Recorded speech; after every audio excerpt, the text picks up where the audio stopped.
We take so much for granted in this wonderful world of ours. Free speech, freedom to question, to choose what we read, where our children go to school, where we live, what we say, what we think. All our glorious, inalienable rights, so solid, so permanent. But are they?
On your call to Milford, sir. Yes.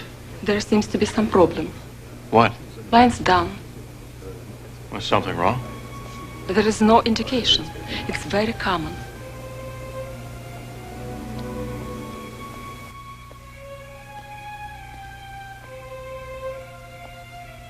My dearest Amanda, I'm writing to you now because I can't reach you, talk to you.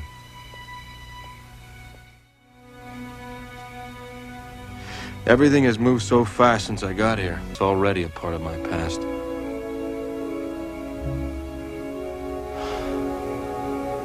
Maybe I should tell you about the president. What a sad man. But somehow there's something noble in the humiliation he has carried for us all. Maybe that's a greater service than leading an army into battle. Who knows? I wonder about myself. The choices I suddenly have. What if they're the wrong ones? What struck me is that I'm about to become a part of a system which some future generation is going to rebel against. I'll be hated by people I don't even know, who don't understand why something was done. Just as all the kids growing up now don't have any idea of the difference between the symbol of Abraham Lincoln and what he actually stood for. Now there's an end to it. Soon there will be no America. It will be history, quickly lost and distorted like Mr. Lincoln himself. I don't know. We wanted to protect them.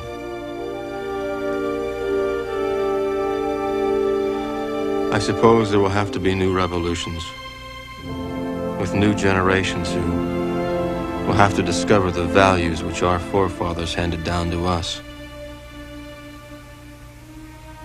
If those truths stop being real, maybe it's better to let them go.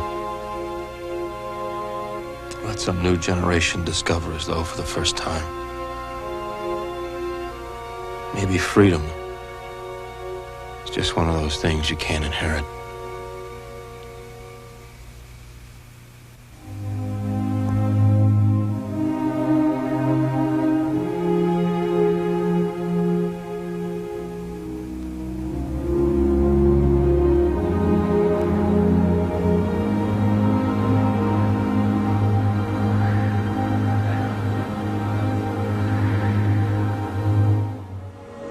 Ultimately, corporations will replace government as a centralized international body that can meet the needs of the public worldwide without the chaos created by national self-interest. When Illumicorp goes public, corporatism will be the foundation for world government. Conglomerates will merge into one cohesive corporation that is responsible only to Illumicorp and the needs of its global employment force.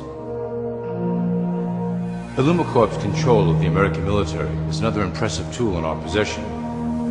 We have nurtured these institutions lavishly to serve as the prototype for our global police force, When ready, our technology and manpower will dominate those who oppose the coming new world order.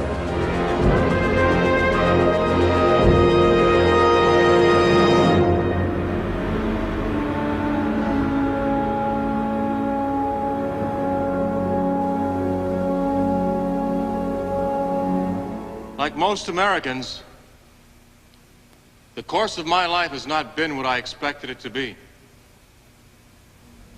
But I wonder if George Washington, Thomas Jefferson, could have imagined the changes in our country just 30 years after their lifetimes. I wonder at the amazement of Abraham Lincoln, if he were to have seen the changes in the 19th century. Yet with all the changes, remained our country and survived. Today we are facing changes which some of us find abhorrent, others hopeful. Some see it as the end, others as a beginning. Corporatism will be the foundation for world government. Conglomerates will merge into one cohesive corporation that is responsible only to Illumicorp and the needs of its global employment force. We have nurtured these institutions lavishly to serve as the prototype for our global police force. When ready, our technology and manpower will dominate those who oppose the coming new world order. By utilizing American patriotism, we have fostered in the American soldier the philosophy of peace through superior force. When the time is right, we will migrate that mentality towards the belief in a global government who must protect all people through superior force. We have used the American military-industrial complex to build the arsenal necessary to instigate the final cleansing outlined in Illumicorp's Great Plan.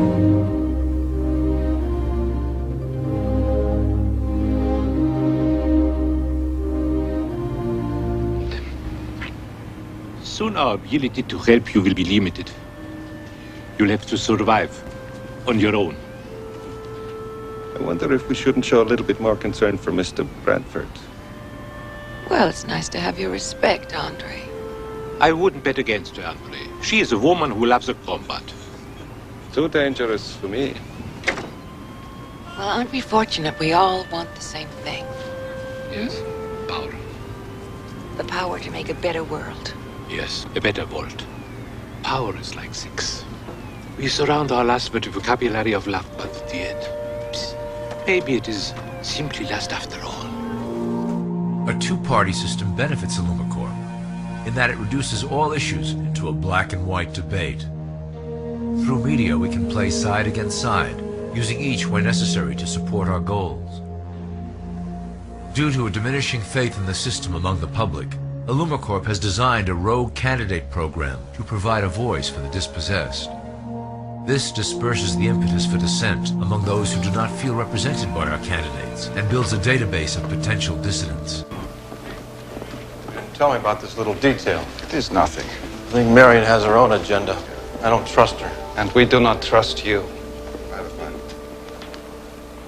To be precise, the Soviet Union, General Semenov, doesn't trust that you are the right man for the job. You are not a party man. To them, that means you are uncontrollable and thus untrustworthy. Marion, on the other hand, is committed to her ideology and to her own power. Two quite trustworthy qualities. They see you as not having enough at stake. I have my country at stake. Well, I have persuaded General Semenov, and he in turn, partially against his better judgment, has persuaded the Kremlin that you are the right man. But he needs some guarantee. What if I don't do it? Someone else will. Someone less capable, less convinced. Set your timetable back. And that would be dangerous for your hope for America and for mine. And what is your hope for America? To salvage as much as possible.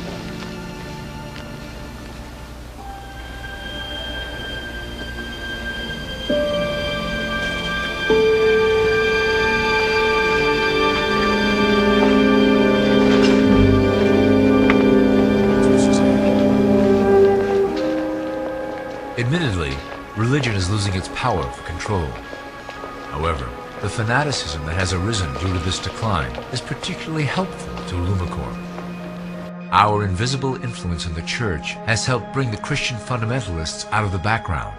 We control their opinions on current issues through policies designed and written right here at Lumicorp headquarters. They are sent to our ministers, who then preach the Word of God and their interpretations of the Bible to their followers. Their blind faith is used. Having passed the resolution unanimously and directing that said resolution will be presented to the several states pursuant to their ratification, the chair would like to invite the members to welcome before this body the man who has been chosen by the people of the Central Administrative Area to be the first Governor General of a regional joining of states, Mr. Peter Bradford.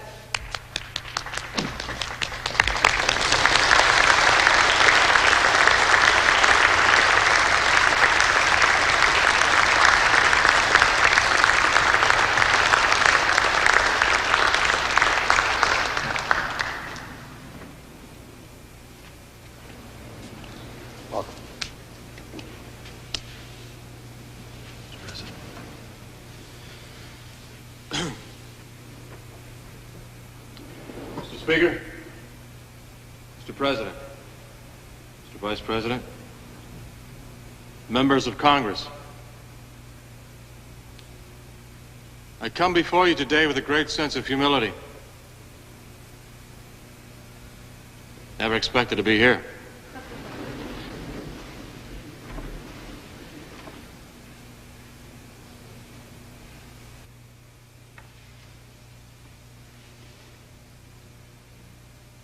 I come from a part of the country where in many ways life is simple, predictable, reliable. In the spring, when the ground is thawed, we plant a seed. And in the summer, it grows to maturity and is harvested. And when we plant again, it's not the same stalk of corn or grain which we saw standing beautiful in the field last summer. But the seed is the same. And given our time, our effort, good fortune, a new crop will emerge which can feed hungry people. The seed is in the ground. It is the history and experience of 200 years. I promise you I will give it my faith and my life. With the help of the people of my area, the heartland of this country, we will see a bountiful harvest.